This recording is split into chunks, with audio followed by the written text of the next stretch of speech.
Hello, everyone. I'm John, and welcome to ASMR True Crime Story.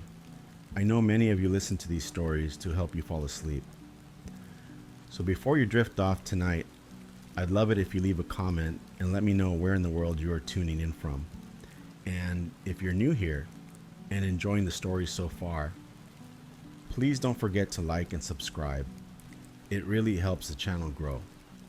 And I post a brand new story every night. Now, let's get into tonight's case. Story 1. It was supposed to be a joyful evening, a family dinner to celebrate the 10th birthday of a pair of young twins. But instead, it became a night soaked in blood, silence, and heartbreak. And by the end of it, an entire family would be shattered. On December 3rd, 1997, the Dassos had plans to celebrate. Frank Dasso, his wife, their children, his sister, and her husband were all planning to gather at their favorite restaurant. After dinner, they were supposed to head to Frank's parents' house for cake. It was meant to be simple and filled with love. But as the evening rolled on, nothing was going the way it should. Phil and Nicoletta Dasso, Frank's parents, sat waiting patiently for Frank, their daughter Diane, her husband George Patiso, and their longtime family friend and business partner George Gonsalves. All of them were supposed to meet at the restaurant together, and before leaving they planned to call Frank's wife, so she could leave with the girls too. But time passed and they waited and waited. An hour went by. Frank's wife finally called, asking if they'd heard from him. She had been trying to reach him at the factory, but he wasn't answering. This factory, it wasn't just any job, it was family. Phil partially owned it. Frank and George both worked there. They built and maintained conveyor systems for dry cleaners and clothing warehouses, heavy-duty machines, the kind that carry garments down sleek tracks and metal arms. It was a growing business, one they took pride in. Phil reassured his daughter-in-law. He'd figure out what was going on. And for now, dinner plans were put on hold. He called the factory several times, no answer. So Phil and Nicoletta got in their car and took the 13-mile drive to the building, a place they'd visited countless times before. But something already felt wrong. When they pulled into the lot, two cars stood waiting. Diane's car was parked where it should have been. She was supposed to pick up her husband and brother and take them to their parents' house. That made sense. The other vehicle belonged to George Gonsalves. He co-owned the factory with Phil, a man who had become more than a business partner. He was like family. So the cars were there, but no one was picking up the phones. Odd. Very odd. Phil thought, maybe someone's inside, hyper-focused on work. Maybe they couldn't hear the ringing, but still. All the lights inside the building were off, and the door was unlocked. It was dark and eerily quiet. Usually after hours, that front door would be bolted shut, but now, as they stepped inside, nothing made sense. Nicoletta could barely see a foot in front of her. They moved cautiously, feeling their way through the darkness toward the light switch. As they entered the hallway, Nicoletta tripped. Her foot caught on something. She fell hard, but what she landed on didn't feel like a pile of boxes or a piece of equipment. It was soft, still, human. As her eyes began adjusting to the pitch black, her breath caught in her throat. It was Diane, her daughter.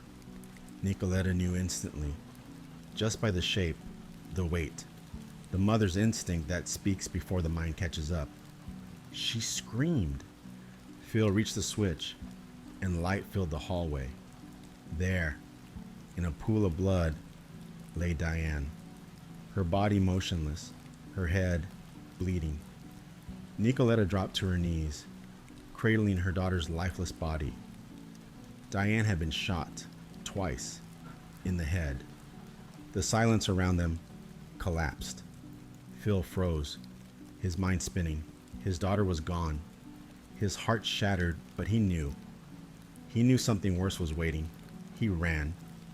He rushed to the office, and what he found was beyond comprehension. There, in that small room where so many workdays had begun, were three bodies. His son, Frank, his son-in-law, George Patiso, and his best friend, George Gonsalves. All of them shot. The office looked like a war zone. Papers thrown, drawers yanked, things shattered. Phil could barely breathe.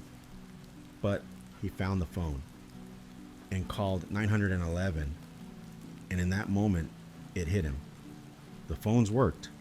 They had worked the whole time, which meant whoever did this had done it before anyone tried calling the factory. And on that 911 call, you can hear Phil's voice screaming, crying, shouting. They're all gone. My son, my daughter, my son-in-law, my friend, they're all gone. And behind him, you can hear Nicoletta wailing. The kind of sound that comes from deep inside a soul when everything has been taken away. That call has haunted everyone who's heard it. Investigators arrived quickly, and what they saw only confirmed what the call had already told them. 4 people executed, 3 men, shot in the back of the head, a .22 caliber weapon used with precision, shell casings scattered on the floor. But Diane, she was different. She had been shot with a .32 in the face. That meant there had been at least 2 weapons, and maybe more than one killer. Her wounds told a story, one of personal violence. A .22 was used to shoot her too, once in the back of the head, but she wasn't dead. That final shot to the face came from the .32, and that felt personal. Detectives took in the scene. The men shot execution style. 2 of them, George Gonsalves and George Patiso, had been forced to kneel, hands behind their heads. Frank, Phil's son, appeared to have struggled. He had been shot in the wrist, his face grazed. He tried to run, tried to protect himself, but in the end, a bullet to the back of the head ended his life. Diane's body had its own tale. She had been grabbed, hard. Strands of her own hair were clenched in her fist. She had ripped it out, trying to pull free, trying to escape whoever held her down. And inside the office, the damage wasn't random. Files were opened, papers tossed, a footprint left on a velvet-covered chair beneath the ceiling tile. A tile that had clearly been disturbed. Whoever stood on that chair was trying to retrieve something hidden above the ceiling. That footprint didn't match any of the victims. More signs of a calculated plan. George Patiso's gold crucifix had been ripped from his neck, the chain gone, the cross left behind, resting next to his head. Frank had been wearing a Rolex. When he lifted his arm to defend himself, the bullet struck his wrist, and fragments of the metal band were embedded into his skin. That Rolex was gone. But still, the presence of both a .22 and .32, the surgical execution of the men, and the ransacking of the office pointed to something deeper. Detectives began forming theories. Was it a robbery, a hit, or something else entirely? And then they learned something chilling. Diane Patiso, the young woman lying dead in the hallway, was a prosecutor, only 20 years old, and newly appointed to the state attorney's office in Polk County. And that changed everything. Was she the target? Was this an act of revenge? Had a criminal she prosecuted sent someone after her? They didn't know yet, but the more they asked, the more questions began to form. Why did she die so violently? Why was she shot in the face? Had she walked in on something she wasn't supposed to see? Or was this always meant for her? They would soon discover that the truth wasn't what they expected. and the killer had been much closer than anyone ever imagined. As detectives examined the crime scene, the pieces were confusing but slowly falling into place. The men had been killed execution style, calmly, coldly, and Diane had been attacked with force. She had been grabbed, she had fought back, and she had been shot in a way that felt personal. They noted something important. Two types of shell casings had been found, .22 and .32 caliber. Diane had been shot with the .32. The others had been shot with the .22. It made them think, was there more than one killer? It wasn't unheard of for a single person to use two weapons, but the way it unfolded made it seem professional. The men had clearly been subdued. Two were found on their knees, their hands behind their heads. They didn't fight. Only Frank had signs of struggle. A bullet wound to the wrist, grazes to the face. His death wasn't immediate. It felt like maybe he tried to run, or protect someone, or resist. But eventually, he too was shot in the head. And then there was Diane. She had clearly fought back. In her hand, her own hair, pulled during the struggle. Someone had grabbed her violently by the scalp, and in a desperate attempt to free herself, she had torn it from her head. That kind of panic told them everything. She wasn't supposed to die easily. It was possible the killers had been after something in the office. Files had been pulled. Cabinets had been rifled through. There was a chair beneath a ceiling tile.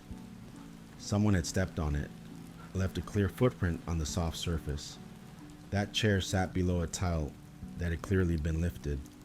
Whoever it was, they were looking for something, or retrieving something already hidden. And what they left behind also told a story. George Patisso's gold chain had been torn off, the crucifix left behind, tossed to the floor beside his head. Frank Dasso's Rolex had been ripped from his wrist, but only after he had lifted his arm in defense, where the band shattered and embedded into his skin. It was brutal, but also cold, focused. Detectives considered multiple scenarios. One, maybe two men entered the factory office, took control of the victims, and executed them.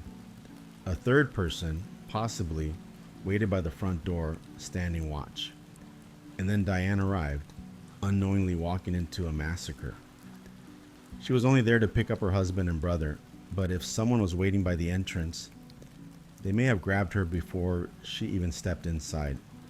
Or there was another possibility, that Diane was the target, and everything else was just collateral. Detectives soon learned that Diane Patisso was one of the newest prosecutors with the state attorney's office in Polk County. She had been ambitious, smart, deeply committed to the law. Everyone at the office knew she had dreams of becoming a judge. And to do that, you had to be tough. You had to take strong stances in court. You had to make your name known. But making your name known can also make enemies. And in law enforcement, especially prosecution, enemies can be dangerous. They wondered, was Diane the reason this happened? Was this some kind of retaliation? Had someone waited for her at the factory, knowing she'd come? It didn't seem likely at first. She wasn't exactly supposed to be at the factory. It was her niece's birthday, and she had only left work early to celebrate with her family. Normally, she would have stayed late. In fact, she often did. But this time, she left around 4:30 p.m. It took her about 30 minutes to get to the factory, and detectives had a timeline of when the murders likely took place, right before the calls started pouring in. It was just bad timing, or it was something more. To be sure, detectives were given full access to Diane's active cases. They read through everything, searching for signs of threats, unresolved conflicts, any defendants who may have had reason to harm her. But there was nothing alarming. Diane mostly handled white-collar crime, and she'd only been in the office for a few months. This wasn't a seasoned prosecutor with years of hardened criminals angry at her. She was just getting started, and no one she had gone up against seemed dangerous enough or angry enough to orchestrate a massacre. So, detective shifted focus again. If Diane wasn't the target, maybe the answer was in the men. Frank Dasso, George Gonsalves, George Patiso. 3 men, all close, all dead. Phil Dasso had been in business with George Gonsalves for over 30 years. Their partnership wasn't just work. They were family. George had watched Frank grow up, and George Patiso, Frank's brother-in-law, had recently joined the family business too. Everyone said the same thing. There had been no fighting, no tension, no known grudges between the 3 of them. So the detectives looked deeper. They reviewed employee lists. They reviewed customer logs. They opened the books on the company's finances. They looked into each man's personal life, checking for drug habits, alcohol affairs, secret debts, anything suspicious. But there was nothing. The business was solid. There were no signs of addiction, no mistresses, no secret bank accounts. If anything, the worst thing they found was that the men were too dedicated to their work. Eventually, they started looking at current and former employees. At the time, the factory had around 25 workers, a mix of production and office staff. One name stood out: Doug Clan Wiederburn. He had been fired 3 weeks earlier due to chronic lateness and drug use. He had a history. He seemed like a possible suspect, but when they checked, it was another dead end. Doug was in jail on drug charges during the murders. With no leads and no suspects, detectives decided to go back to the beginning and talk to Phil again. This time, they asked if there had ever been anyone, business partners, clients, friends, who'd had a falling out with them. Phil paused and then gave them a name: Nelson Serrano.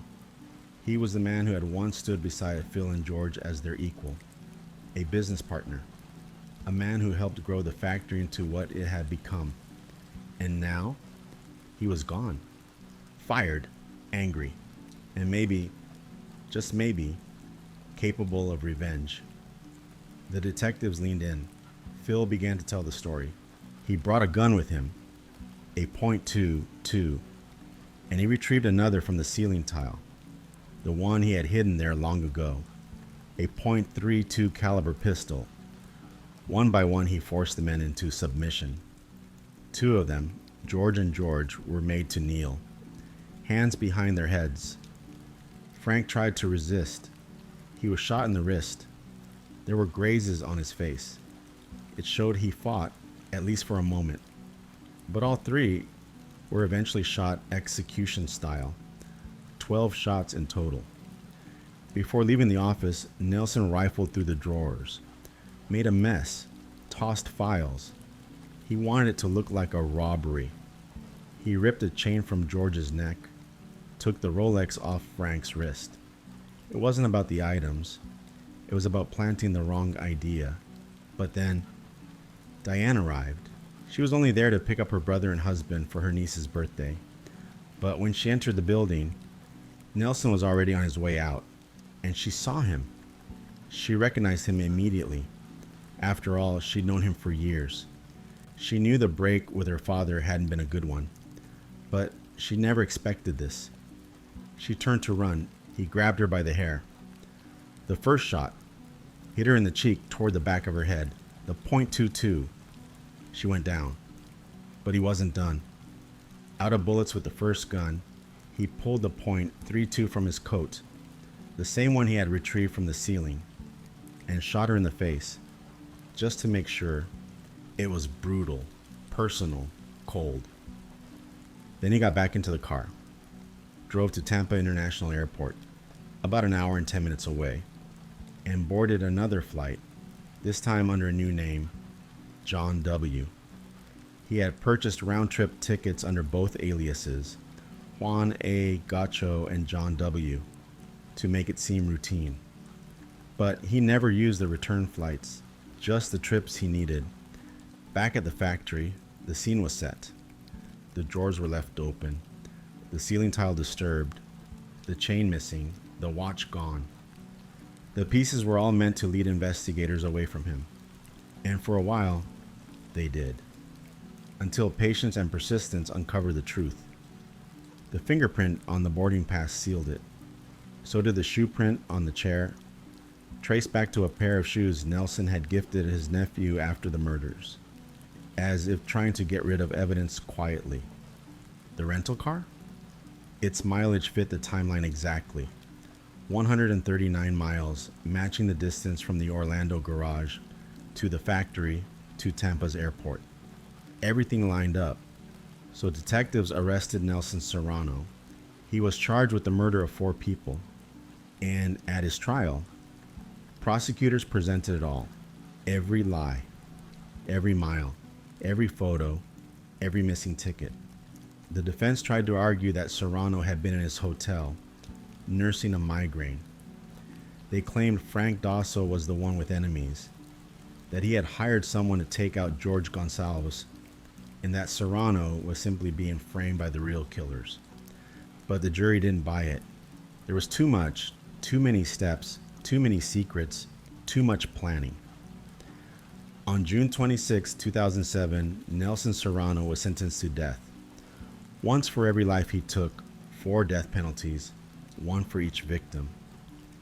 The judge spoke clearly. He called the murders cold, calculated, and premeditated.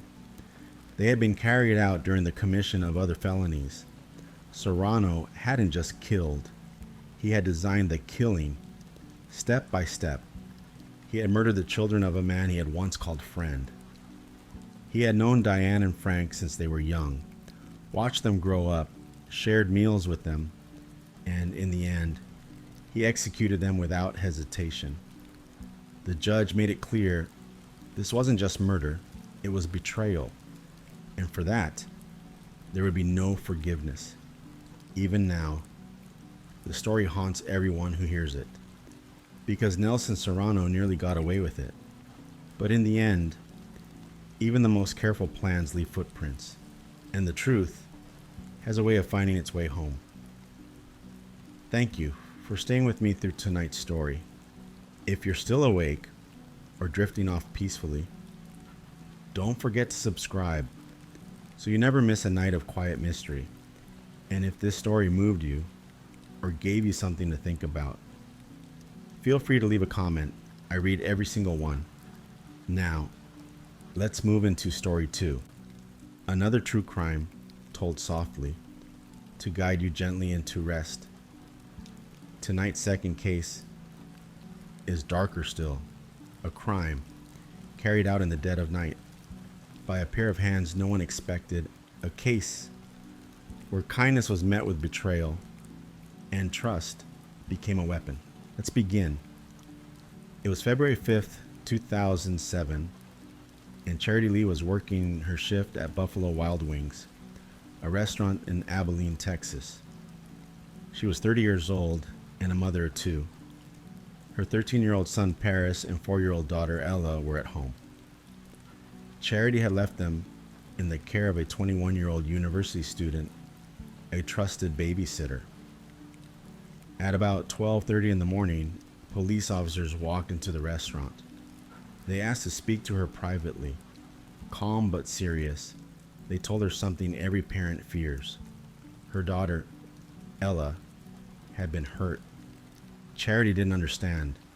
She asked them to take her to her child immediately.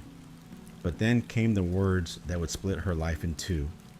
They told her Ella was dead. It's the kind of moment where everything you thought you knew falls away. The life you lived is gone. And all that's left is this new reality, a nightmare you never expected. She barely had time to feel the pain of that sentence before hearing something even more surreal. Her son, Paris, had already been taken into custody. He had confessed. Her own child had killed his sister.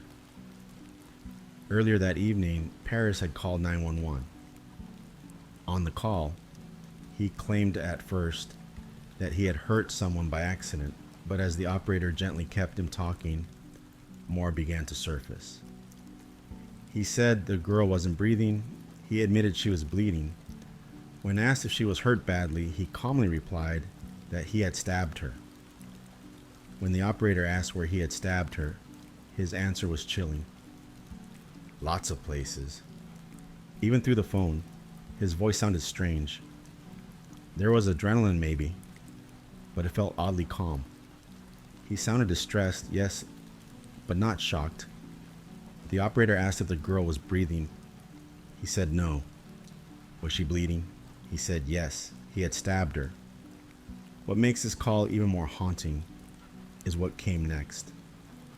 The dispatcher, desperate to save the child's life, began walking Paris through CPR. She told him to place his sister on the floor and begin 30 chest compressions, counting out loud so she could follow his pace. And Paris began to count. But he wasn't doing CPR. He wasn't even near her. He had left the room and only pretended to follow instructions. He counted out loud, just to make the operator believe he was trying to help. When officers arrived at the scene, they found Ella lying on her side. She had been stabbed. There were wounds across her body, but something didn't add up. There was hardly any blood on the floor. That was strange, because with so many stab wounds and chest compressions, you'd expect blood everywhere. It would have soaked the floor, splattered on his hands, even soaked into his clothes. But it wasn't there. That's when police realized he hadn't tried to save her at all. Later, he admitted this to investigators. He said he did nothing to help her.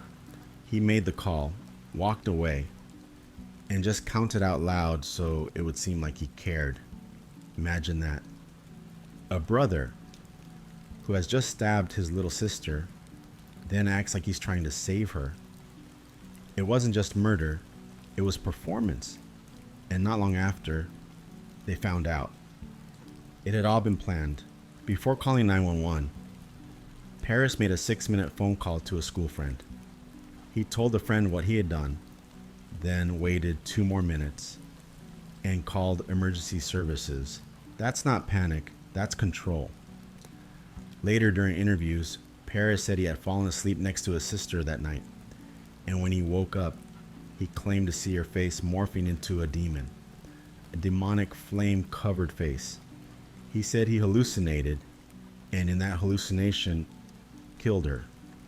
It was a story, a twisted explanation meant to cover the truth, because when you look deeper, there were no signs of a psychotic break, no evidence of drugs, no mental condition to explain what he had done, and eventually, Paris admitted it himself. He hadn't seen any demon. He hadn't been hallucinating. He killed Ella on purpose. He said he had been planning it, and after killing her, his plan had been to wait for his mom to return home from work and kill her too. But once he had gone through the act of stabbing Ella, he realized something. It wasn't easy. It was harder than he thought it would be, and that made him hesitate. He later said that if killing a small child was this hard, he wasn't sure he could go through with killing an adult. So instead, he stopped. But not because of guilt, not because of love, but because it was harder than expected. He said he wanted to hurt his mother in the worst way possible, and this was how he would do it. He said, "One of the reasons I chose to kill my sister and not someone else is because I knew that by doing that, I could hurt my mother in the worst possible way. Because I had always known that losing one of her children would be the most devastating thing for her. And I found a way to take away both her children in one single moment." This was only the beginning. Paris had already confessed to killing his little sister Ella, but it was how he handled the aftermath that left investigators even more disturbed. When he called 911, he sounded upset, but something about it felt off. His voice was calm. controlled. When asked if the girl was bleeding, he said yes. When asked if she was breathing, he said no. The operator walked him through how to do CPR. She asked him to lay her on the ground, told him to count out loud 30 chest compressions, and Paris did count out loud 1, 2, 3, but he never touched her. When police arrived, they found Ella lying on her side. She had deep, serious wounds, but there was almost no blood around her. That was strange. With such injuries and CPR, there should have been blood on the floor, blood on the person trying to help, blood splattered across the scene, but there wasn't. That's when they realized Paris hadn't done CPR. He had faked it. He counted, but never tried to save her. He later admitted this, said he walked away from her body and just counted out loud so the dispatcher would believe he was helping. That alone was horrifying. But what happened before the 911 call was even more chilling. Before he called for help, he spent 6 minutes on the phone with a friend, a casual school friend. And in those 6 minutes, he told that friend that he had killed his sister. Then waited 2 more minutes before calling emergency services. He said he was panicking, but that's not panic. If you truly panic, you call for help immediately. You don't chat with a friend. You don't wait. You don't plan. Everything pointed to something calculated. And then came the reason. Not a burst of anger, not mental illness, not jealousy, revenge. He didn't kill Ella because he hated her. In fact, most people said Paris and Ella were close. He loved her. She followed him everywhere, wanted to do what he did, and Paris was said to be a good big brother, protective, gentle. Other parents even admired Charity, saying she was lucky to have a son so good with his little sister. But he didn't kill Ella because of who she was. He killed her because of what it would do to their mother. Paris admitted it.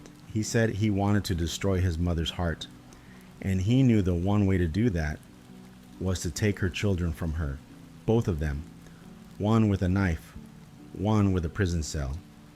He planned it carefully. He said he had thought about it for a long time, and the original plan was to kill Ella, then wait, and kill Charity when she returned from work. But after killing Ella, he stopped. He said he realized it wasn't as easy as he thought. Killing someone, especially a child, was harder than he had imagined. So he decided not to go through with the second part, but what he had already done was enough. He said killing Ella would mean his mother would suffer for the rest of her life. He said if he had just killed Charity, her suffering would have lasted only a few minutes. But killing her child would haunt her forever. He said, by taking Ella, I was taking both of her children away from her. I knew that would be the most devastating thing I could do. That confession, that level of calculation, showed something more than just anger. It showed a deep, cold need to inflict pain.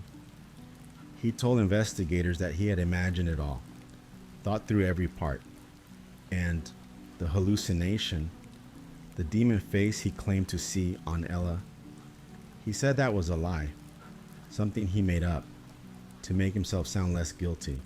It wasn't real. What was real was what he had done, and what he did was plan his sister's murder. He also said he considered other people, the babysitter, a stranger, even someone else from school. But ultimately, he chose Ella because he knew that hurting her would hurt Charity the most. And that's what he wanted. The level of manipulation didn't stop there. During the investigation, he spoke calmly. He told detectives about what he had done. But when they paid closer attention, they noticed something strange. When he tried to act upset, when he acted like he was crying, there were no tears. His face would tense up. He'd breathe differently, but not a single tear ever fell. One officer described it as forced, a performance, an imitation of sorrow. And that's what it became clear this was, a cold, careful performance. When asked to describe the feeling of stabbing his sister, he said it was like pushing a knife into a marshmallow, soft and easy. He later said the whole thing felt like a dream, unreal. But when he returned to Ella's room and saw her body, he said the reality hit him like a punch in the stomach. Still, he never tried to save her. He just let her die. What came next would only confirm what officers were starting to realize. Paris wasn't in shock. He wasn't sorry. He was just getting started. After Paris confessed to planning Ella's murder, investigators needed to understand what had really gone through his mind. He spoke more about that night, about how he had been lying in bed and felt an overwhelming urge to hurt someone. He said he felt angry all day, that the feeling had built up like a storm. And when his mother left for work, the opportunity came. The babysitter had been with them earlier that night. She took Paris and Ella out for dinner, then brought them home. They watched a cartoon version of Alice in Wonderland. She read them a bedtime story, tucked them in, and expected to stay the night as planned. But around 10 p.m., Paris convinced her to leave. Somehow he persuaded her it was fine, that his mom would be home soon, that he could handle things. So now, he was alone. The house was quiet, his little sister asleep, his mother gone, the babysitter sent away, and this, he later admitted, was exactly what he wanted. He had cleared the way for what he was about to do. He went to the kitchen, got a knife, and walked back to his sister's room. What happened next wasn't impulsive. It wasn't frantic. It was slow, controlled, predatory. He beat her. He strangled her. And eventually, he stabbed her 17 times. But what's even more horrifying is that she was still alive during most of it. The autopsy revealed so much more than anyone wanted to know. Ella had been punched. She had bruises on her forehead, defensive wounds on her arms and hands, signs of struggle. She had tried to fight back. There were shallow stab wounds, meant not to kill, but to hurt, to prolong the pain. Some of the wounds were deep, others were light, each one telling a story of torment, but it didn't stop there.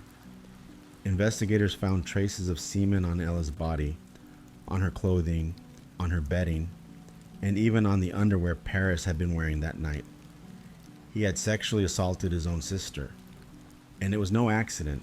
He later admitted that before killing her, he had spent hours watching violent, sadistic pornography. He searched for images of bondage, torture, and even snuff films, graphic videos where people are murdered during the act. He said those images drove him, pushed him to do what he did, and when he spoke about it later, he said the act of harming Ella, of watching her suffer, excited him. During questioning, officers noticed something disturbing. When he described what he did, he smiled. He looked relaxed. He even tried to joke. There were moments where he'd act like he was crying, but still, no tears. He told them that after the stabbing, he pulled the knife out slowly, described the feeling as soft, like stabbing a mattress. He said it didn't feel real, that it felt like a dream. But when he saw her lifeless body, he knew it was real. And instead of calling for help, he sat with it and then called a friend. His mother, Charity, still didn't know all of this. She wanted to believe his original story, that maybe he had a breakdown, that maybe there was some explanation other than pure evil. But then came the autopsy. The details shattered everything. The police told her there were injuries no child should ever endure. The bruising, the signs of torture, the sexual abuse. And when she confronted Paris at the detention center, She finally spoke the truth. She told him, "I know you killed Ella on purpose." And in that moment, everything changed. Paris went quiet. Then his face shifted and he laughed. He said, "It took you and long enough." Those were his words. That was the moment she saw the real him. No mask, no lie, no remorse. And then, when she brought up the sexual evidence, what the forensics had found, Paris became furious. He flipped the table, punched the wall, stormed off. It was clear that part of the truth embarrassed him, not the murder, but the part about the abuse. Maybe because he thought no one would find out. Maybe he believed that hurting her that way would stay hidden, but it didn't. And now, everyone knew. And what he had done to Ella could no longer be denied. Paris wasn't just violent, he was brilliant. At the time of the murder, his IQ was 141, well above genius level. Less than 1/4% of the world shares that level of intelligence. His teachers described him as the most intelligent student they had ever taught. Even at 11, his vocabulary matched that of a college graduate. He was articulate, charming, and an aspiring writer. He had the mind of someone who could have changed the world, but instead, he used it to destroy his family. Despite his intelligence, Paris was also something else, something far more dangerous. He was a psychopath. Even though diagnosing psychopathy in children is rare, because their brains are still developing, Paris had all the signs. He had homicidal thoughts from the age of 8. Most children that age are playing, laughing, building friendships, but Paris was thinking about killing. His stories, even as a young boy, were filled with darkness, violence, control. Medical experts said he also displayed signs of pathological narcissism. That meant he believed he was above others, more important, more deserving, more powerful. It wasn't just that he wanted to hurt people. He wanted to control them, manipulate them, dominate them. His mother Charity would later say that Paris had a good side, a gentle side, but the other side, the bad Paris, was capable of incredible cruelty. That dark side is the one that murdered Ella.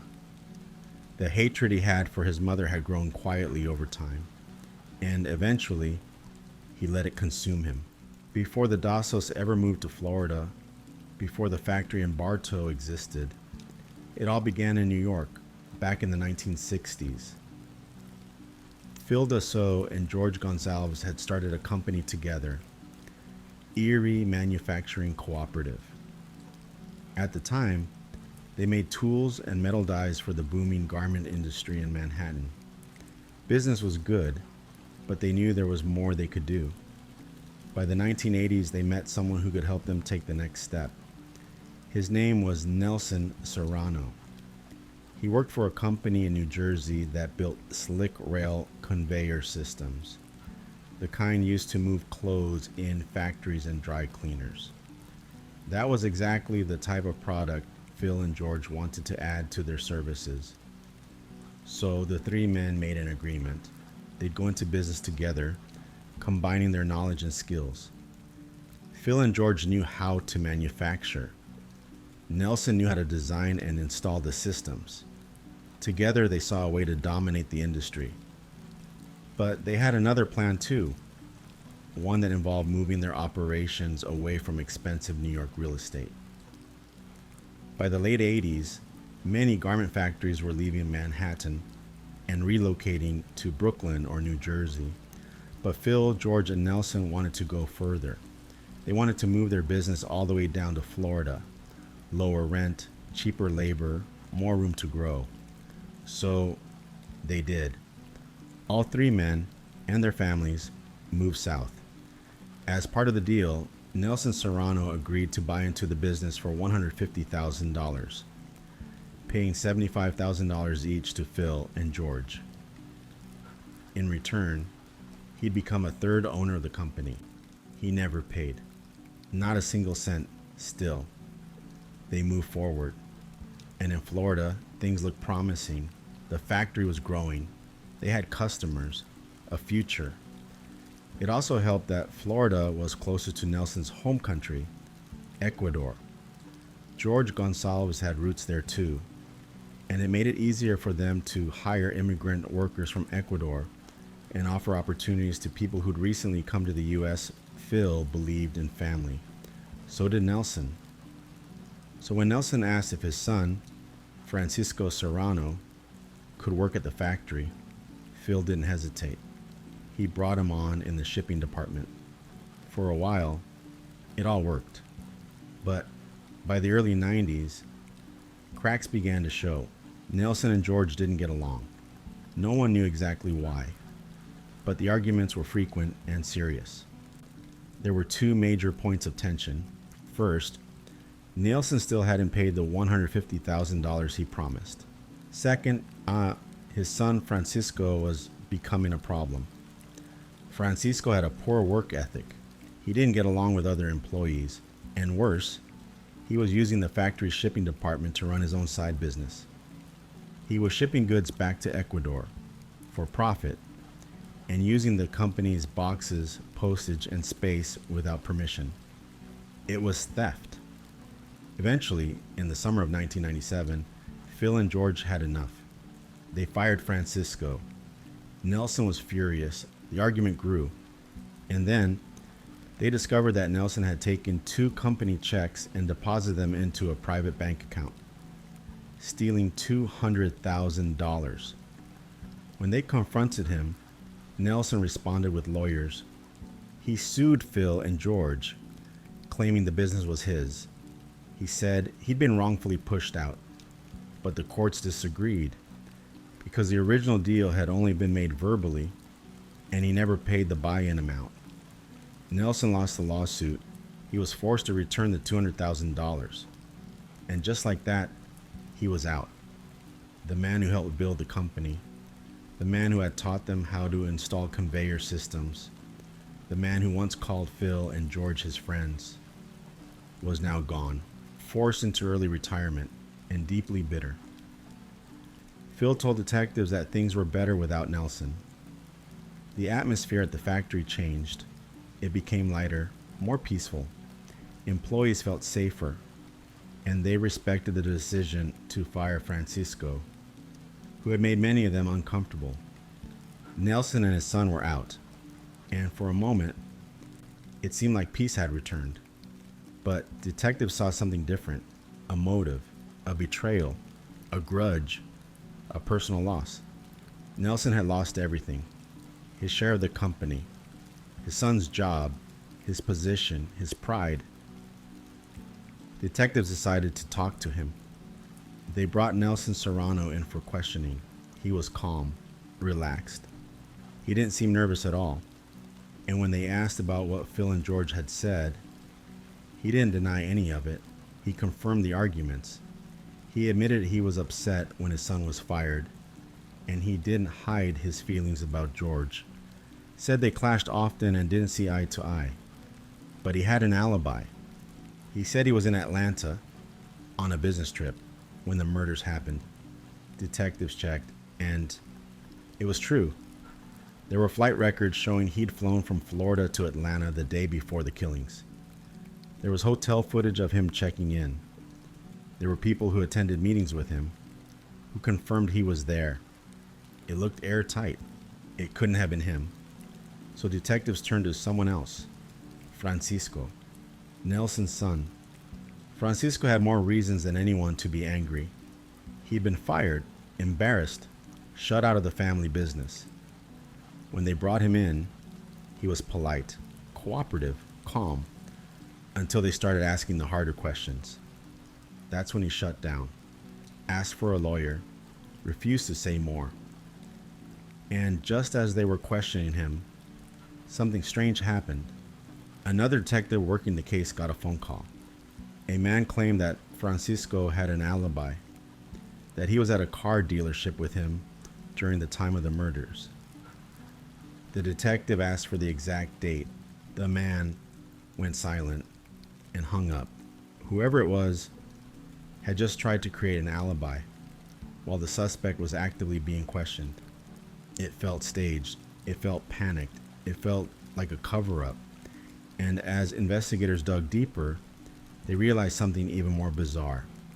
While Francisco was in one room being questioned, his wife, soon-to-be ex-wife, was in another. And she had something to say. Francisco's wife had been brought in quietly. She wasn't there to defend him. She was there because detectives hoped she might know something he didn't expect her to share. And what she said opened an entirely new door. She told detectives that her husband had ties to dangerous people back in Ecuador, people involved in criminal activity, the kind where when someone gets angry, someone else doesn't come home. She was nervous but honest, and what she said matched something else detectives had just seen. That strange phone call earlier, the one from the man trying to provide Francisco with an alibi, wasn't just suspicious. It came from someone with a long, complicated history, a man with ties to serious criminal dealings. He had once worked undercover for the FBI. This man, detectives chose not to reveal his real name, had once been caught smuggling drugs. The government flipped him, used him to infiltrate foreign buyers who were trying to get American military goods and smuggle them into Ecuador. He became a confidential informant, a middleman in weapons negotiations. So when he called trying to cover for Francisco, it suddenly made a lot more sense. His name might have been hidden, but his connections weren't. This man had helped arrange deals involving the Ecuadorian military. He had experience, contacts, and a reputation for being involved in high-stakes transactions.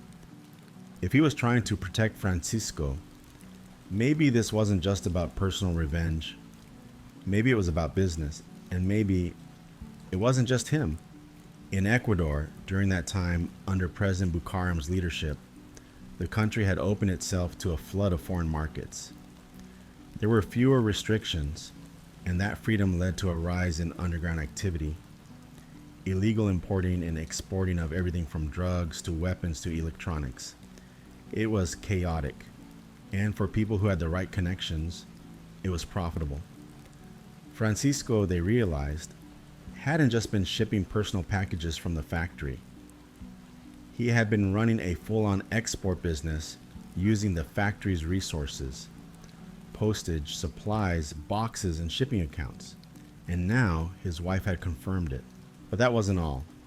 Francisco and the man who tried to cover for him, let's call him Michael, were working together, not just casually. They were meeting with members of the Ecuadorian Air Force, selling them software, trying to broker deals. And when detectives confronted the two men, both of them began talking. They admitted they were doing business that wasn't exactly legal in the US, but said it wasn't illegal in Ecuador. They swore they had nothing to do with the murders. The reason they had lied about the alibi was because they were afraid of getting in trouble for this. That part of their story checked out. The Ecuadorian officers confirmed the meetings. Records showed the transactions. The FBI didn't arrest Michael. He was already protected as a former informant. And Francisco, while involved, didn't break any US laws during that transaction window. It was a wild, unexpected turn, but it didn't connect them to the killings. So detectives went back to the company. They kept looking through the list of employees, current and former, and one name caught their eye: Marriott Condencia. After the murders, he had quietly left the country, vanished. He returned to Ecuador without warning. No one at the factory knew why. He hadn't had any conflicts. Nothing had happened to suggest a problem. Still, it looked suspicious. They checked with customs and learned that Marriott had traveled back and forth across the US border several times since then. At one point, he even entered Canada. They searched his known addresses in Florida. He wasn't there. They followed a trail to an apartment in New York City. He wasn't there either. People living there said he hadn't been around in over 6 months, but while in New York, they discovered something else. There was a warrant out for Marriott's arrest from an older case, a DUI charge. He had failed to show up for court. It wasn't murder, but it gave them one more reason to keep him on their radar. Still, for now, Marriott had vanished, and without more leads, the case went quiet. Nearly 2 years passed. Then, in December of 1999, a break came out of nowhere. Canadian authorities stopped someone at the border trying to enter their country. It was Marriott. Detectives from Florida flew up to question him. They weren't expecting a confession, but they were curious what he'd say. When they sat down with him, he looked confused. He thought he was being questioned for his DUI. He had no idea he was even a suspect in the factory murders. And when they told him, he looked stunned. He swore he had nothing to do with it. In fact, he said he loved the Dassos. He loved George. They had given him work, a home, an opportunity. He had no reason to hurt them. When they asked why he left the country, he told the truth. It was because of the DUI. He didn't want to face jail time. He panicked and ran. He said he was scared of being deported, not because of anything else. Detectives checked his passport, checked his travel records, and confirmed during the night of the murders, Marriott had been in Ecuador. He couldn't have done it. But before they let him go, he told them something that would change everything. He said, "If you're looking for someone who hated Phil and George, someone who could have done this, look at Nelson Serrano." He told them that Nelson was a different person behind closed doors. He said that when he first arrived in the U.S., Nelson had taken him in, let him live with him briefly until he found his own place. And in that short time, he'd seen the real man. He had a temper. He could be mean. He owned guns, 37 of them legally registered. He kept them in his home. And he was a trained marksman. He would scream, threaten, and reach for his weapons when angry. Marriott said he got out as soon as he could. He couldn't live under that kind of pressure. And to him, Nelson had always seemed like the kind of man who would one day explode. The detectives listened, and suddenly everything shifted back to Nelson, back to the man with the airtight alibi. And they started to wonder, was that alibi really so airtight after all? After that conversation with Marriott, detectives left Canada and returned to Florida with new eyes. Everything that once seemed settled didn't feel so solid anymore. Nelson Serrano, the former partner with the clean alibi, was now back at the center of their focus. Because now, they knew he was the only person who had motive, anger, and experience with weapons. And if he really did have 37 guns, if he really had that kind of temper behind closed doors, maybe it was time to take another look at his timeline. So they pulled the records again. Nelson had flown from Florida to Atlanta on December 2nd, the day before the murders. The killings had happened on December 3rd, and Serrano didn't return to Florida or anywhere else publicly known until December 4th. That gave him a perfect cover, but also a wide window of time. Detectives looked closely at his hotel records. He had been seen on security footage inside his Atlanta hotel at 12:21 p.m. on the 3rd. But then, for the next 10 hours, there was no sign of him. Nothing. No calls, no room service, no footage. Nothing until 10:18 p.m. that night, when he was seen again. 10 hours missing. That was more than enough time to catch a flight, drive to Bartow, commit the murders, and return, especially for someone who knew the layout of the factory. But they needed more. They wanted proof he had traveled in secret. They searched under his name and the names of 250 people linked to him. Every known friend, family member, business contact, every possible alias, but nothing came up. Then they remembered something Phil had said earlier. Nelson had once been married. The woman, the mother of one of his children, was from Ecuador, but Phil couldn't remember her maiden name. So detectives tracked down old court records, divorce filings, and there they found it. Gacho. Her last name was Gacho. They searched again, this time using that name, and there it was. A man named Juan A. Gacho had booked a flight from Atlanta to Orlando and back again on the same day as the murders. It was the same route Nelson would have taken, same airports, same time. Now they needed to prove that Juan A. Gacho was Nelson Serrano. They checked how the tickets were paid for. Cash, no ID trace. But they kept going. A judge signed a warrant to search Serrano's home. They were looking for anything.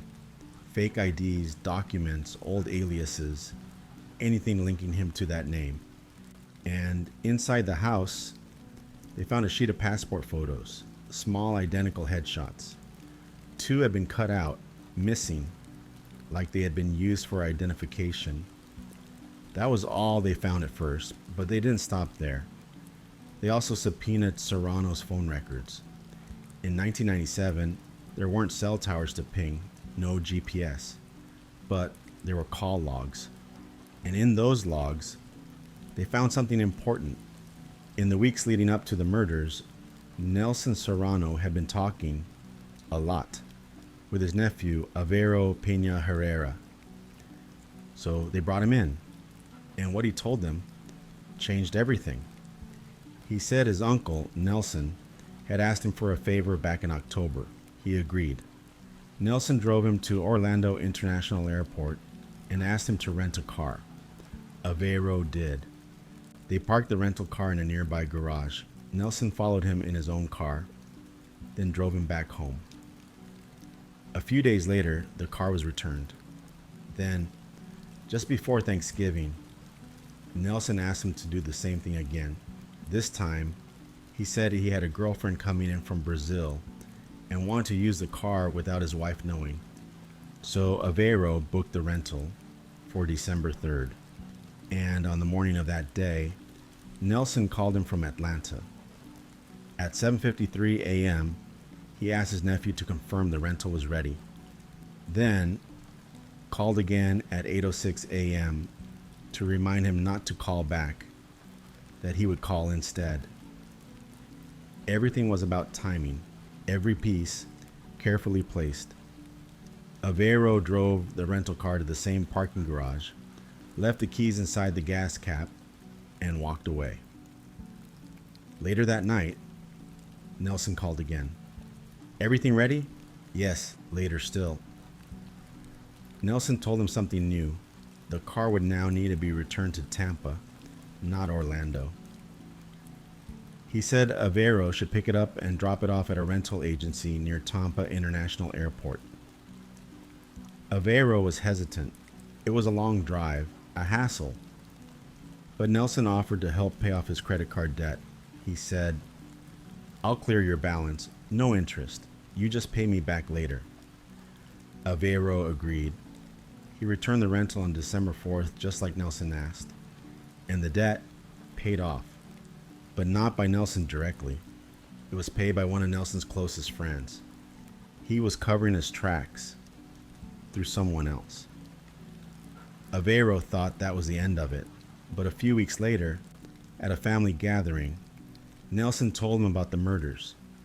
He warned him, never mention the car rentals to anyone. He said it would ruin his marriage, that people might try to twist things. Avero still didn't know about the murders when he rented the cars. He thought it was about a secret affair. He didn't think anything of it until now. Detectives listened, and then they went to the airport. They checked the return mileage on the rental car. It had been driven 139 miles. From the rental facility to the factory was around 80 miles. From the factory to Tampa Airport, another 50. That alone got them close to 130. Add the short drive from the airport garage to the highway, and back again, and the math fit. Then came the biggest piece. At Orlando International Airport, detectives found a return ticket in the security logbook, a boarding pass stub for Juan A. Gacho. It had a fingerprint on it. They tested it. It matched Nelson Serrano. Then, they checked the factory. That footprint on the velvet office chair, the one used to reach the ceiling tile, had been compared to a shoe Nelson had given to another nephew months later. It matched. He tried to give away the shoes, but they caught up to him. And then came the last part. Detectives believed that back when Nelson had been a partner, he hid a gun above the ceiling tile in the office, just in case. That weapon was still there the day of the murders. That's why the ceiling tile had been disturbed. That's why he used two guns. He shot Diane with the .22 first, but she was still breathing, so he used the .32, the hidden gun, to fire the final shot. The murders were done. Cold, efficient. And before leaving, he staged the office, ransacked the drawers, tore the chain off George, took the Rolex from Frank, made it look like a robbery. Then he got in the rental and drove to Tampa and flew back to Atlanta under another name, this time as John W. That's why two photos were missing from his passport sheet. One for Juan A. Gacho, one for John W. He was careful, planned every moment, and for a while, it worked. But even the most perfect plan can't hide forever. By now, detectives had put together the entire timeline. They had followed the receipts, the records, the phone calls, and the silence in between. On the morning of December 3rd, Nelson Serrano had left his Atlanta hotel, boarded a flight under the alias Juan A. Gacho, and landed in Orlando that afternoon. Waiting for him in the parking garage was the rental car his nephew had left, with the keys hidden in the gas cap latch. He drove that car all the way to Bartow, to the factory he once helped build. There he found George Gonsalves, George Patiso, and Frank Dasso. All three were inside Frank's office, the same office Nelson used to call his own, the place he once ruled and then lost. Paris himself admitted that he'd fantasized about hurting someone. He said that on the morning of February 4th, the day before the murder, he woke up angry. He didn't know why, but he felt like he was going to snap. All day he thought about it, about hurting someone, about watching someone die. And that night, when the babysitter left, he made that fantasy real. He said he considered hurting the babysitter. He even thought about attacking a stranger, but in the end, he chose Ella because she was vulnerable, because she was defenseless, because she trusted him, and because he knew it would ruin his mother. That night, he carefully executed his plan. He beat Ella, he strangled her. He stabbed her 17 times. He sexually assaulted her. The wounds on her arms and hands showed she fought back. She tried to protect herself, but she was 4 years old, and he was 13. There was nothing she could do. He later described the feeling of stabbing her. He said it felt soft, like pushing into a marshmallow. He said it didn't feel real, that it felt like a dream. But what was done to Ella was very real. The autopsy showed not only the physical damage, but the coldness behind it. Some of the stab wounds were deep, others were shallow. He had delivered them slowly, methodically. Not in a frenzy, not in a fit of rage, but in a calculated way, designed to cause pain, designed to prolong suffering. Paris wanted her to feel every second of it, and when asked about it later, he didn't cry, he smiled. During his time in juvenile detention, Paris continued to show his true nature. He punched another inmate multiple times in the face during a basketball game. The other boy didn't even fight back. Paris also lunged at a staff member. He insulted younger peers. He tried to manipulate the guards into revealing his mother's new address. And somehow, he even managed to hack the facility's computer system. He was locked away and still found ways to control people. He pleaded guilty to capital murder. He didn't claim innocence. He didn't try to avoid it. He admitted to everything. And under Texas law, the maximum sentence for a juvenile was 14 years. He served the first 5 in a juvenile facility. Then he was moved to an adult prison. His mother, Charity, later said that she was disappointed in how the system treated him. She believed he never got the help he needed. She said that while she wanted him punished, she also wanted him rehabilitated. But Paris didn't want help. He refused any further psychological evaluation. When asked why, he said, "I chose to do my crime. I take full responsibility. I don't suffer from any mental illness." It wasn't regret. It was pride. That refusal to change, that belief that he didn't need help, was exactly what scared everyone the most. Because if he didn't think anything was wrong, then nothing would stop him from doing it again. And the experts agreed.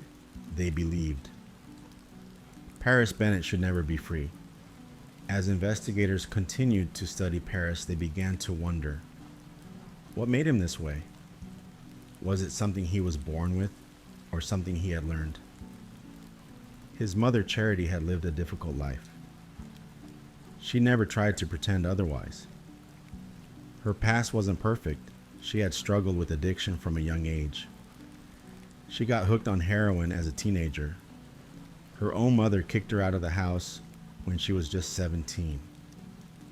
Charity later said her mom gave her $100 and told her she could either use it to get help or find a place to overdose. That memory stuck with her, but somehow she survived. She found somewhere to live. She got clean. She went to college, but inside, she was still miserable. She had a plan, a desperate one. She told herself that if she still felt the same way after a month, she would end her life. But before the month was up, everything changed. She found out she was pregnant. That baby was Paris. And in her own words, she believed he saved her life. But years later, he would also become the one to destroy it. Charity didn't stay with Paris's father. He was later diagnosed with paranoid schizophrenia. He saw things, heard voices, experienced hallucinations. When Paris later claimed that he had seen a demonic face on Ella the night of the murder, some began to wonder if he was mimicking what he knew of his dad's illness, using it to sound believable, drawing a line between himself and the father he never really knew. After that relationship ended, Charity stayed clean for over a decade. She rebuilt her life. She moved forward. And eventually, she met another man, Jonathan Smith, in Alabama. Together, they had Ella. But Jonathan had problems too. He drank. He became violent. In one incident, he assaulted a police officer, dragging him from a car and getting shot in the leg. Charity ended the relationship after that. She had been through too much, and even though she'd stayed sober for years, she eventually relapsed. It happened when Paris was 12. Ella was just 3. Charity turned back to cocaine for about 6 months, and during that time, she wasn't herself. She later admitted it was the one thing she deeply regretted, that 6-month period where she wasn't fully present. She said Paris had to take care of Ella more than a 12-year-old ever should have. He had to grow up too fast. She didn't know what it had done to him at the time, but looking back, she believed it had left a mark, a crack that widened over time, a wound that never healed.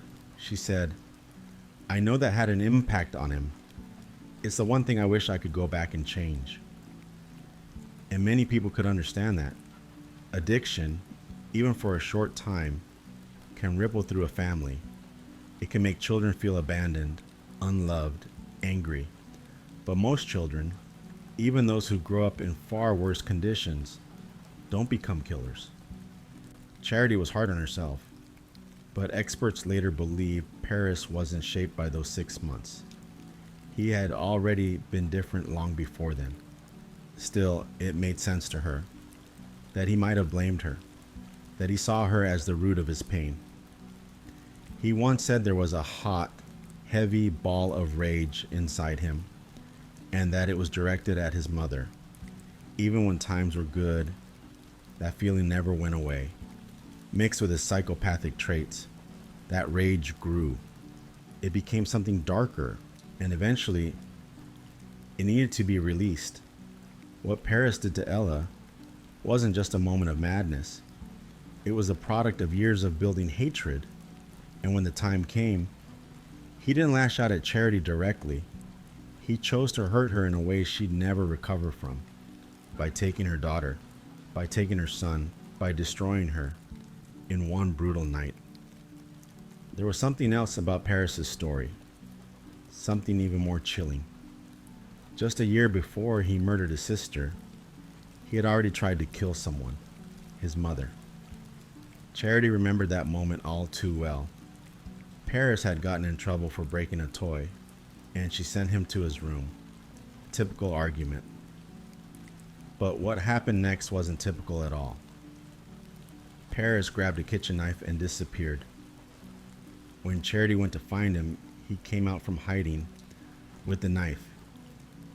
He didn't stab her, but the intent was clear. He was taken to a mental health facility after that, evaluated, observed. But the treatment he received didn't satisfy Charity. They wanted to keep him longer, but she brought him home. She believed he wasn't getting better there, believed he was miserable, and maybe she was convinced by him. Paris was highly manipulative, even at that age. He knew how to say the right things, make himself sound stable, sound reasonable. So she trusted him, brought him back home. But that decision would haunt her forever. Only after Ella was killed did Charity finally get to read the full file from that mental health facility. What she found inside was devastating. The note said Paris had homicidal thoughts, that he was obsessed with violence, that he fantasized about killing. It was written plainly. They said he was a danger to others, that he couldn't be trusted, but she didn't know that at the time. The doctors never told her everything, and when she did find out, it was already too late. Paris had given many reasons for why he killed his sister. None of them stayed the same. First, he claimed he hallucinated. Then he said it was revenge. Then he said it was to cover up the sexual abuse. He even once mentioned sibling rivalry, that he wanted his mother back to himself. Each version of the story was different, but they all came from the same place, his own twisted mind. His grandmother, Kyla, believed the family had ignored the warning signs. She said they were distracted by drama, by Charity's addiction, by their broken relationships. She believed they missed the cries for help. She described Paris as cold, antisocial, emotionally distant. She said he wasn't affectionate, that he would slam his head into the wall as a child, that he had throw tantrums. And when Ella was born, Kyla said Paris changed.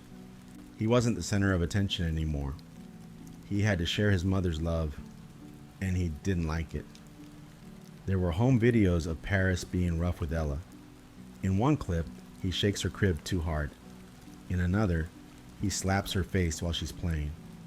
And while some might say it was normal sibling behavior, Kyla said it felt different, that something wasn't right. Even Paris himself once told his mother, "Why do you keep having kids when you know I hate them?" He later asked his grandmother, "What's your least favorite sentence in the English language?" And then he whispered, "Kill Charity's children." It was like he wanted her to feel what he felt. like he wanted to spread the pain that lived inside him. Charity, despite everything, said she never believed Paris would harm his sister.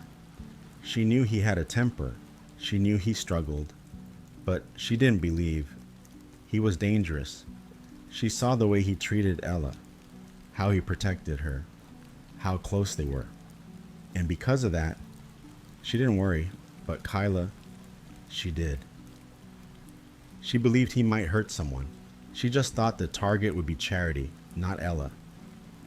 She said she had always feared Paris would snap, but she didn't think it would be his baby sister. No one did. Charity didn't ignore the signs on purpose.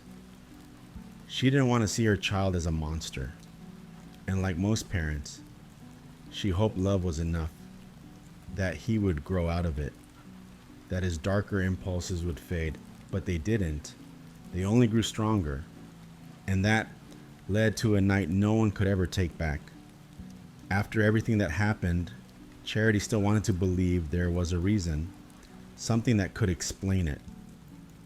She clung to Paris's story about hallucinations, hoping that maybe he didn't know what he was doing, that maybe it was something beyond his control. But then came the autopsy.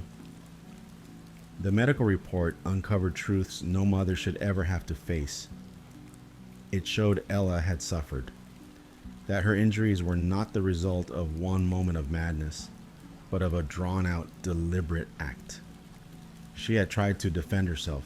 She had fought back, and nothing about it pointed to an accident. Charity had to face her son and tell him she knew the truth. She visited him at the juvenile detention center. Calm but direct, she said, "I know you did this on purpose." Paris didn't deny it. He didn't try to explain it away. Instead, he laughed, and he said, "It took you long enough." That moment confirmed it for her. The boy she raised, the one she thought she understood, was gone. What she saw in front of her was someone else entirely. Someone who had planned everything. Someone who felt no guilt. When she brought up the evidence, Paris became furious. He flipped the table, walked away, punched the wall. His calm mask slipped, and for a moment, she saw the rage underneath. It was clear he wasn't afraid of what he'd done. He was angry he had been found out, and behind all of it was a truth that kept repeating itself. He enjoyed control. He liked the feeling of power.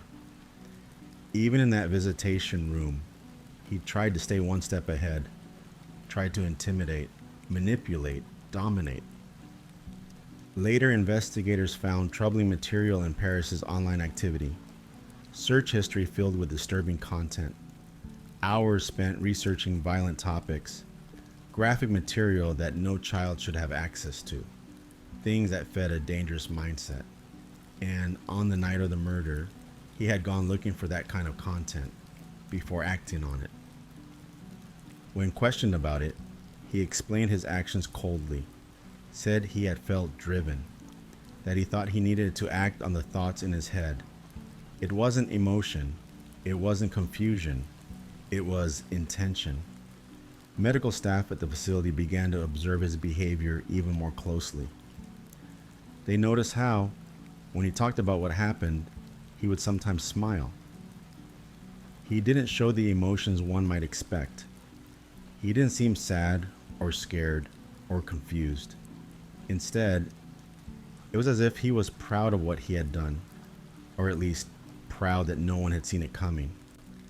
Even while in custody, Paris didn't stop trying to manipulate.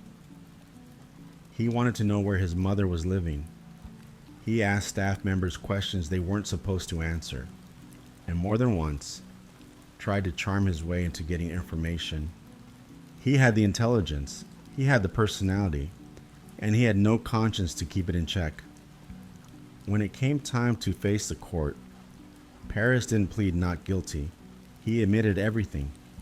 He pleaded guilty to the murder of his sister, and because he was 13 at the time, the maximum sentence under Texas law for a juvenile was 14 years. He would serve the first part of that sentence in a juvenile facility. But when he turned 19, he would be transferred to an adult prison.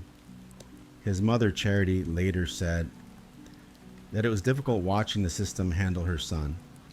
She believed he needed help, that locking him up without any meaningful intervention was a mistake.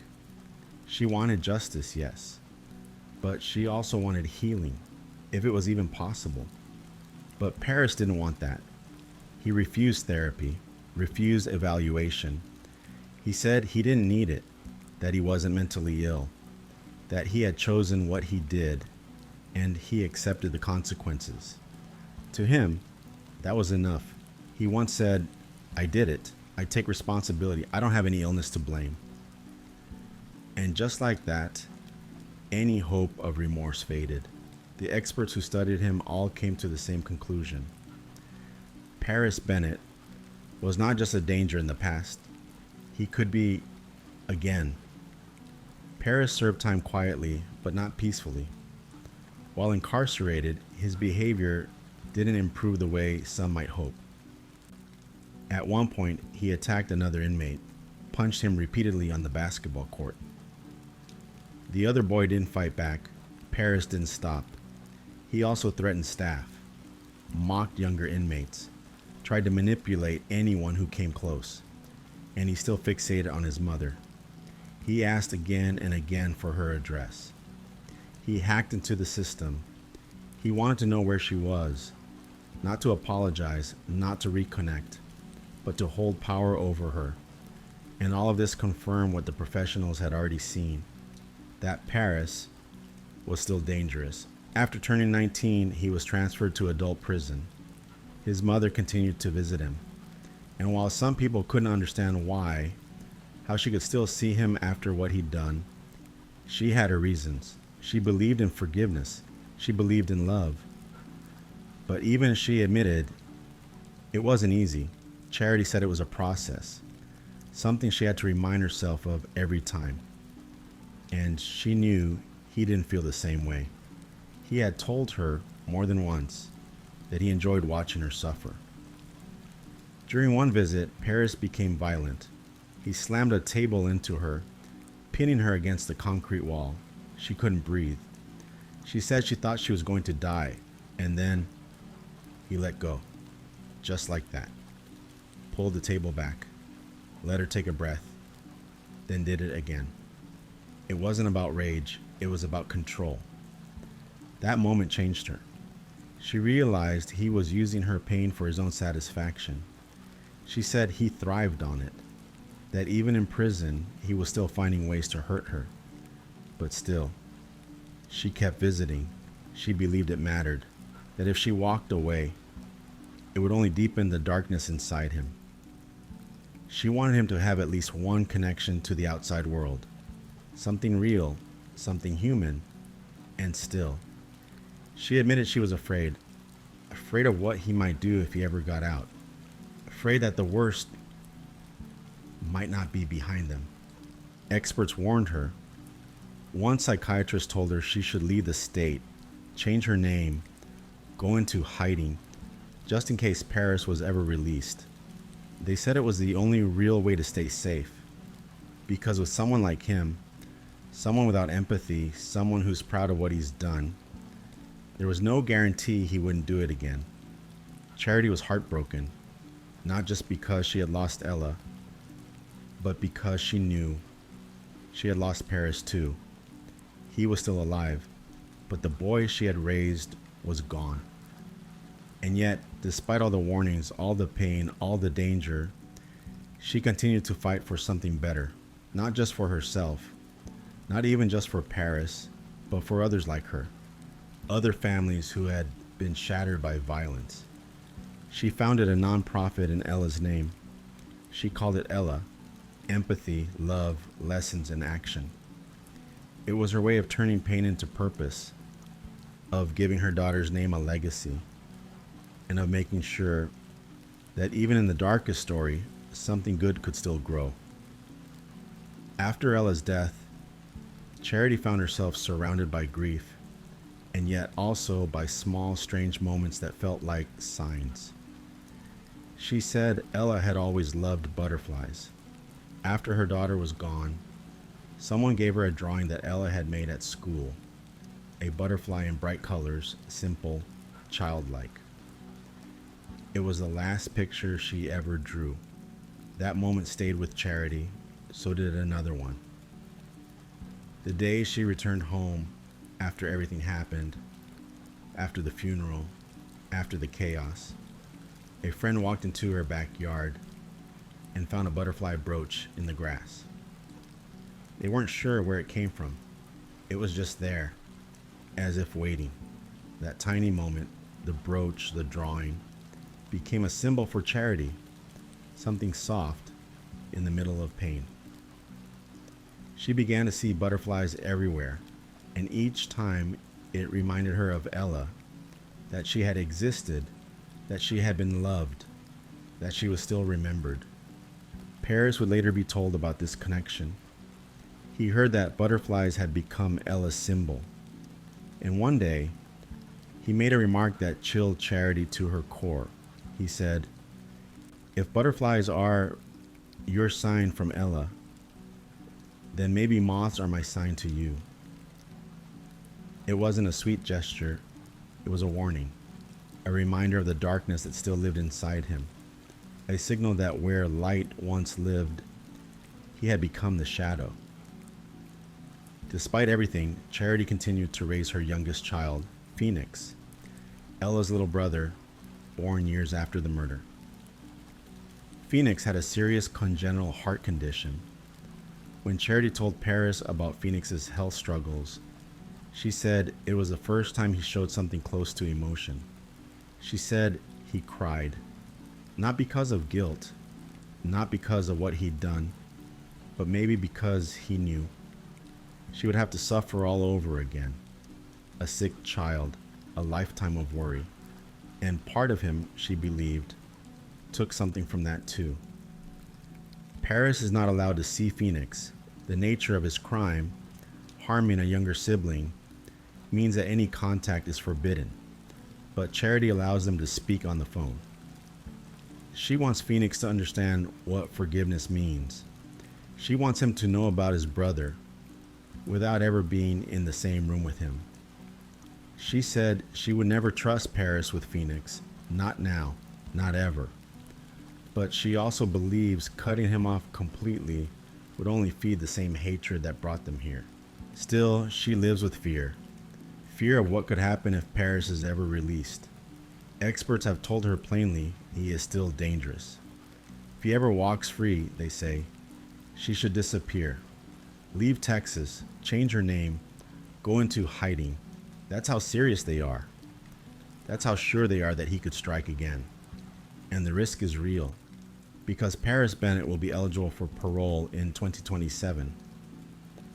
Charity has made it clear if he ever hurts anyone again, she will hold the system responsible. She believes the state failed to offer him the treatment he needed while incarcerated. That instead of rehabilitation, they gave him isolation. That instead of healing, they gave him time to become more dangerous. She doesn't excuse him. She knows exactly who he is. But she believes that if the state truly sees the risk, then they should also be willing to intervene, to demand therapy, to demand accountability. She knows what it would cost to let him walk free. She's lived with that cost every day since 2007. Paris has always said, it was one mistake, one night, one choice. He doesn't deny it. He doesn't pretend it didn't happen. He just believes it shouldn't define him forever. He once said, yes, I did commit a monstrous crime, but I don't think it should define my entire life. To most people, that's hard to hear, because the truth is, what he didn't just end one life. It ended 3, Ella's, his own, and the life Charity thought she had. During one of her visits to the prison, Charity broke down. She asked Paris, "Why did you kill Ella? Why didn't you just kill me?" And his response was like a cold wind. He said, "God damn it, Mom. Get over it already. It's been almost 2 years. People die all the time." No hesitation, no sympathy, no softness. Just words from someone who didn't seem to understand the weight of grief, the permanent damage of what he had done. And that's part of what makes him dangerous. He isn't just someone who made a bad decision. He's someone who doesn't fully grasp the consequences, who doesn't carry the pain the way others do. He talks about remorse, but experts who've interviewed him say his words often sound rehearsed, that when he talks about the crime, he focuses more on how people see him than on what actually happened to Ella. He's admitted that people will always view him as a murderer, that some believe he'll kill again. He says he understands why, but insists that if he's released, he'll prove everyone wrong. Still, his behavior says otherwise. He refuses psychological help, refuses therapy, refuses to even explore what could be done to shift his mind away from violence. One expert said, "You cannot change what you refuse to acknowledge." And Paris has made it clear he doesn't think he needs to change. He says, "I'm not mentally ill. I made a decision. I accept the consequences." But that is the scariest part, because if he doesn't see the need to change, then why would he behave differently next time? He has the intelligence, the charm, the patience, and the desire to cause pain. That combination is dangerous. And while Charity has forgiven him in her own way, she's also under no illusions. She said, "My son is a psychopath. I can't help him. That may not matter in the long run. What may matter is that I can't give up on him." She said she still loves him, that the love hasn't changed, that even knowing what he's done, she loves him as much as the day he was born. But she also said she knows exactly who he is. She said, "He couldn't care less that he murdered Ella. He has a dark side. It's dormant right now. But my son is dangerous." And that is what she lives with every day. Not just the loss of Ella, but the waiting, the knowing. That one day, Paris might be out. That one day, he might come looking for her. That one day, the worst thing that's ever happened could happen again. Charity has said that forgiveness isn't a one-time decision. It's a process, a quiet, painful one. She doesn't pretend it's easy. She doesn't pretend it makes the pain go away. But she also refuses to become the kind of person who abandons her child. She said, "I've forgiven Paris for what he did, but it's something I have to keep working on. I take a breath and remind myself, Ella is why I forgive." For her, forgiveness doesn't mean forgetting.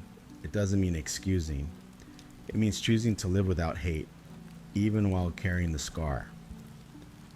She's admitted it's hard to look at Paris sometimes, hard to remember who he used to be, and even harder to separate that child from the one who planned, carried out, and admitted to killing her daughter. But she still visits him. She still shows up. And even though it costs her, emotionally and mentally, she keeps that line open. Not everyone agrees with her decision. Some people have told her she's betraying Ella by continuing to speak to Paris. Others have warned that she's putting herself in danger. Some worry that she's giving him exactly what he wants: attention, access, connection. And she understands all of that. But to her, walking away completely would be like closing the door on her own soul, because Paris is still her son. And in her words, "He's my child. I gave birth to him. I still love him." But she's also clear. She doesn't lie to herself. She knows what he did. She knows how dangerous he is.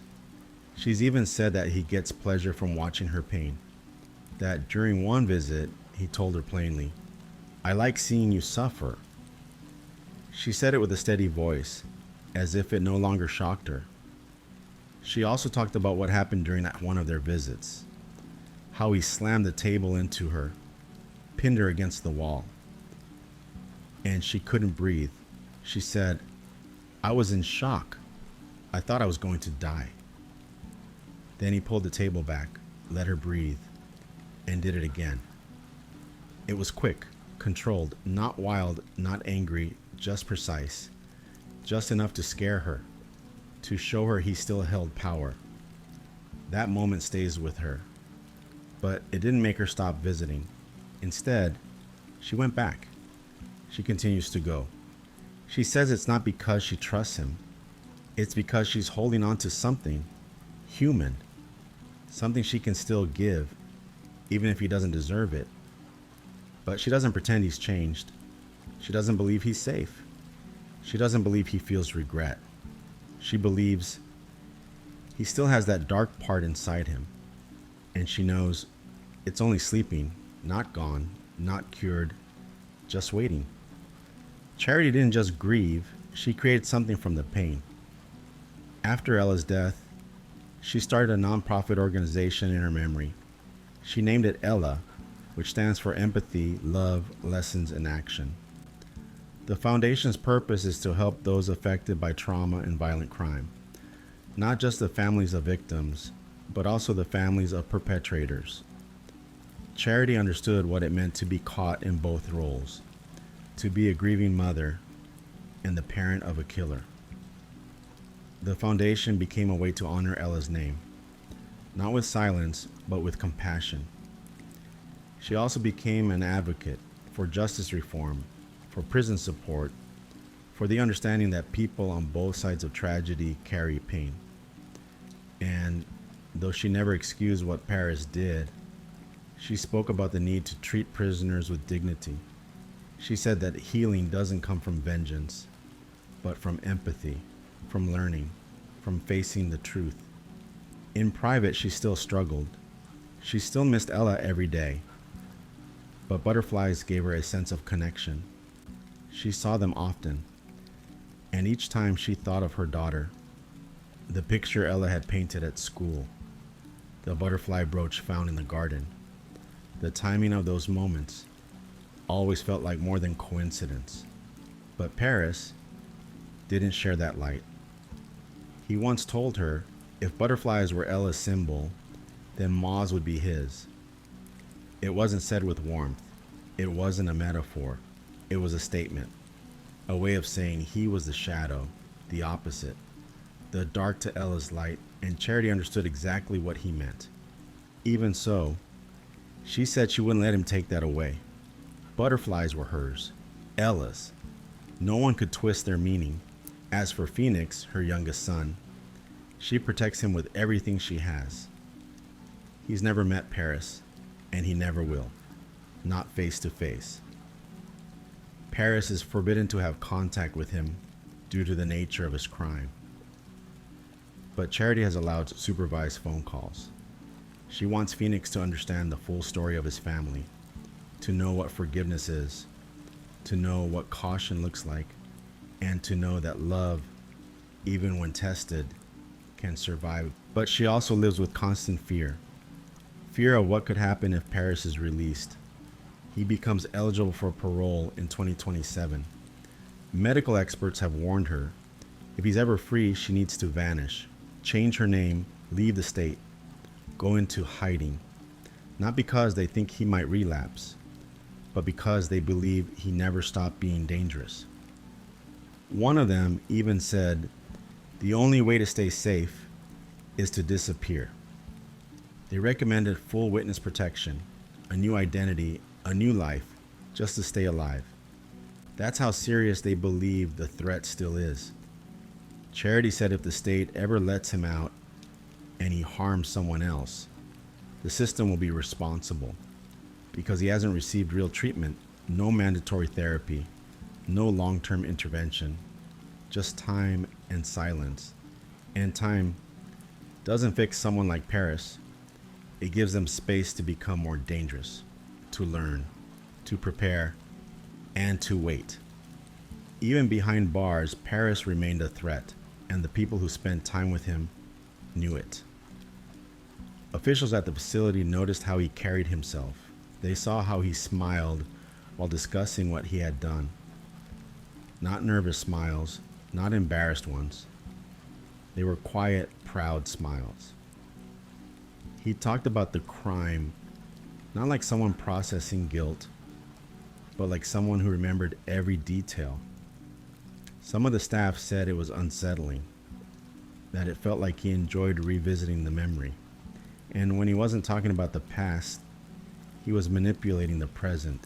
He tried again and again to get information about his mother, her new address, her life, her movements. He asked questions that seemed small, but were part of a pattern, the same need for control he had always shown. That behavior didn't go unnoticed. Those watching him knew it wasn't just about curiosity. It was about maintaining a sense of power, a sense of reach.